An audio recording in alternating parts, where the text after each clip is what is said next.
naka la seen alal nañ ko dépensé naka la ñu jotee ay ressources fan lañ ko dugal investissement yeeg bépp fu mu toll te loolu mooy obligation du gouvernement et de l'État surtout bu ñuy woote leneen mooy la rupture. Troisième trimestre nag 2024 am na retard ba léegi et premier trimestre également 2025 am na retard ba 23 juin bi nga xam ne bëgg démb la le gouvernement après un élan bu xam ne qui ne s'explique pas mujj na jël décision publier le rapport d'exécution budgétaire liñ ci gën a ràññee mooy à part ce retard bi nga xam ni c'est quand même un acte anormal de gestion. Mais les ressources ou bien d'ailleurs déclarer certaines choses à date due boo ko passé même ay fiscalistes yi comme man xam nañu c'est la taxation des fiscs qui te tarif parce qu'ils parlent en matière d'impôt. Là également en tant qu'un gouvernement de fiscalistes ceci xam nañu leur salaire et les Sénégalais gis nañu ni dépensent nañu beaucoup d'argent te xamuñ ni mu demee. Gis nañu également que pour le premier trimestre 2025 loolu aussi sori na ko noté ko ci li nga xam ne rapport yi génne na ko. benn bi mooy des recettes de 1027 milliards environ ont été obtenues par l'administration fiscale surtout le Sénégal impôt yi moom xam nga ne mooy dundal réew mi loolu di leen sant bu baax parce que y a un léger effort boo xam ne def nañ ko dans la mobilisation des ressources booy recevoir nag 1027 milliards te réew boo xam ne nee nañ dañuy saxamal un peu les ressources mooy restriction du train de vie de l'État et des dépenses booy jot 1027 milliards di dépenser ci premier trimestre 2025 une somme de 1419 milliards et quelques loolu y a vraiment un dysfonctionnement et que li ñu doon wax rupture foofu des efforts doivent être faits bu fekkee tamit réew pour mu mën a def de sorte que doomam mën a liggéey ñu recruter leen ubbi ay chantier c'est ça mooy doxal réew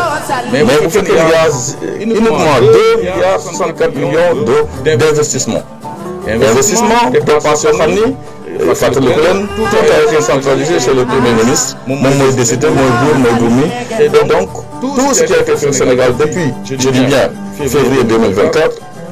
gisuñu ay investissement et premier trimestre 2025 bi 2 milliards 64 millions rek liñ ci gis te il n'hésite pas su leen neexee jël 5 milliards jox ko seen ay militants mais indemnisation ou assistance vous savez sans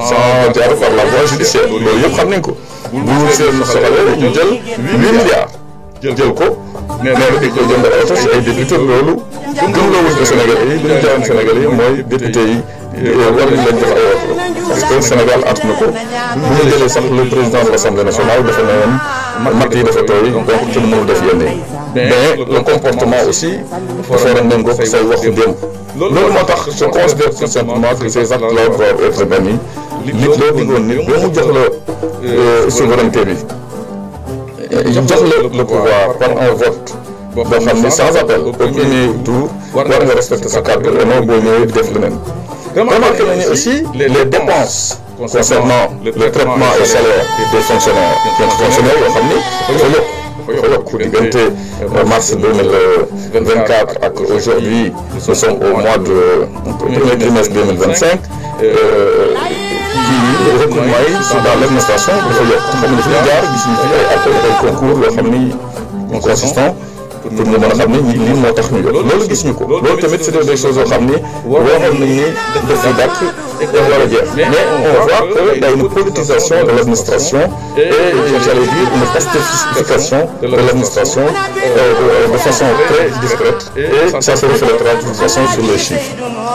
administration boo xam ni dépassé wuñu 187 000 personnes ils sont 186 250 fonctionnaires 186 250 fonctionnaires yoo xam ni góorgóorlu yi di sonn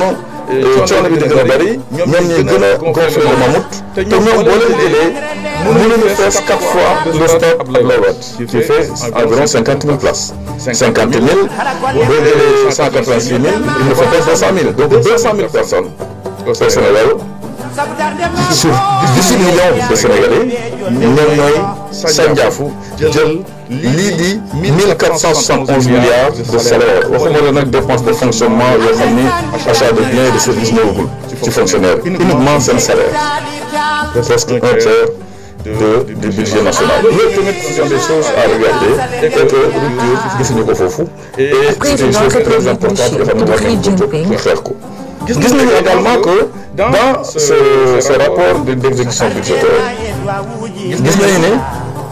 dette bi endettement bi dafa gën a yokk de presque de 43 milliards. loolu di gën a wane. gis nañ ko les intérêts de la dette ont explosé à partir de 478 milliards ci LFI 2024 bi tey ci LFI 2025 gis nañu dem na ba presque à 822 milliards. te loolu lépp ci ay taux d'intérêt yoo xam ni c'est très élevé ci maturité yoo xam ne dafa gàtt te FMI tur nañu le dos. parce que tout simplement am na état ni ñu koy gérer c'est pas jël sa mégaphone toog ci mbedd bi ne kër gi lakk na li nga seetlu doon de garantie mu nekkatu fi et donc ko waram lebal dem na waram kooku ce sont les propos du Premier ministre. mais expérience dafa am solo et c'est ce manque d'expérience là qu'on dit aujourd'hui le FMI la BAD ak yeneen yi nga xam ni ñoo nekkoon les prêteurs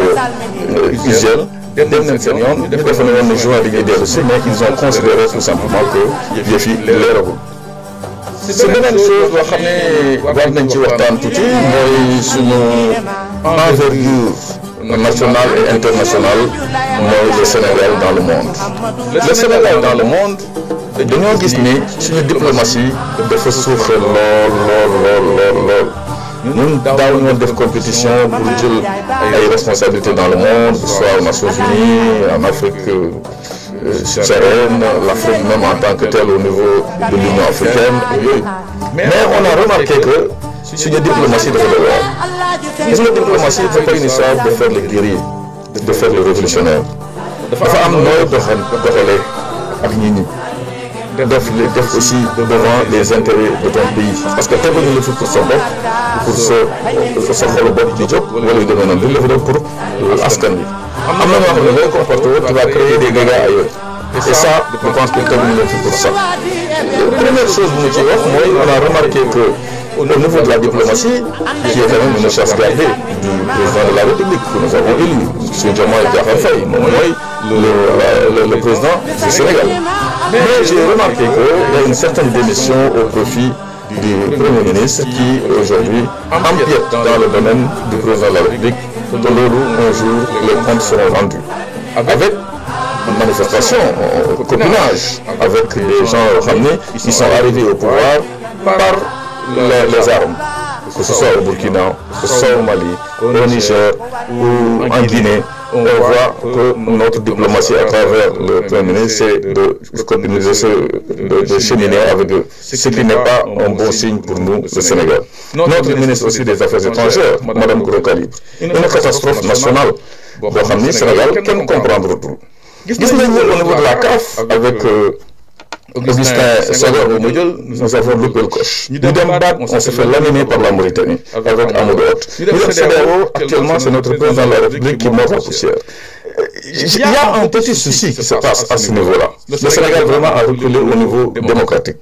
Je ne parle même pas de la visite actuelle du Premier ministre qui est en Chine, c'est des bouderies, une visite officielle.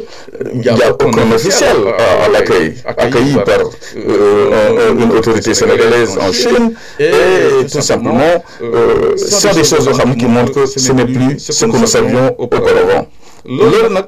tax na war nañu xoolaat suñu bopp parce que bu yëfu doxee ñun ñëpp lay arrangé ñu gis suñu bopp. Le port autonome du Dakar, qui est un poumon du Sénégal en matière économique, est en régression de 11% au mois de mars 2025. Peu importe le DG ce qu'il dit actuellement, qui passe plus de temps dans les médias à parler, et ce qui a poussé d'ailleurs le Premier ministre à dire qu'il y a trop d'incompétents autour de lui. Wax ju bëri liggéey bu bëri moo ko gën. Loolu ce sont des choses très claires. Maintenant, s'il y a trop d'incompétents, il faut comprendre que aussi celui qui les a nommés war nañu xoolaatam son coaching. Loolu c'est un problème d'expérience. Enfin, je voudrais quand même parler de cette bouderie du Premier ministre concernant les visas non octroyés à des basketteurs. 12 accompagnants sur 6 basketteurs, ça crée une suspicion. Moo tax je considère tout simplement que il ne faut pas se battre de cette manière, il faut aussi xam ne demee te loolu